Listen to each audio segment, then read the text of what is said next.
तेते पांव पसारिए जाते लांबी सौर। मतलब पैर उतना ही पसारिए जितनी लंबी चादर हो। बड़े बुजुर्गों ने यह कहावत बड़ी सटीक तरीके से कही है। कहने का तात्पर्य है कि हमें अपने खर्च उतने ही बढ़ाने चाहिए जितनी आमदनी है।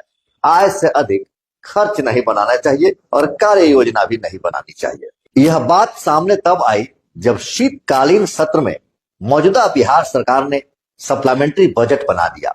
बजट तो सरकार ने बना लिया, लेकिन उस बजट को पूरा कैसे किया जाए सरकार यह समझ ही नहीं पा रही है। दरअसल बिहार विधानसभा चुनाव 2025 के पहले नीतीश सरकार ने कई तरह की सुविधाएं लोगों को दी, जैसे 125 यूनिट बिजली फ्री किया गया, बुजुर्गों को पेंशन की राशि बढ़ा दी गई और चुनाव से ठीक पहले महिलाओं के खाते में 10-10 हजार रुपये दिए गए और उनको 2 लाख तक रुपये देने की बात कही गई। स्वरोजगार के लिए, व्यवसाय के लिए, महिलाओं को सबल बनाने के लिए सरकार ने वादा तो कर दिया, सुविधाएं तो दे दी, लेकिन अब जब सप्लीमेंट्री बजट बना है तो सरकार समझ ही नहीं पा रही है कि क्या करे और कैसे करे। हालांकि सरकार चाहे तो अपने उस वादा को भूल सकती थी जो महिलाओं को 2-2 लाख रुपये देने की बात हुई थी, लेकिन सरकार भूले भी तो कैसे, क्योंकि जैसे ही सरकार में बैठे लोगों को इसकी भनक लगी कि जन स्वराज के सूत्रधार प्रशांत किशोर की अगली चाल क्या है।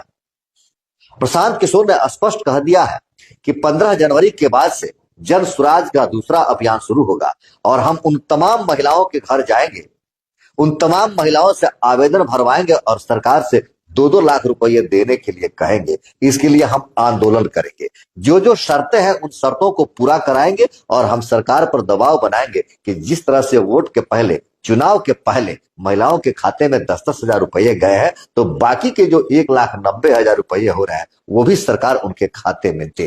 तभी से सरकार के होश उड़े हुए हैं। सरकार अब अपनी वादा को भूल भी नहीं सकती है, लेकिन सरकार कैसे पूरा करे इसको समझ भी नहीं पा रही है। वर्तमान परिस्थिति में अब बिहार वासियों के लिए आने वाला नया साल महंगाई का साल होगा। इस साल में आपकी भी बजट बढ़ेगी, सरकार की भी बजट बढ़ेगी और महंगाई की मार आपकी कमर तोड़ेगी।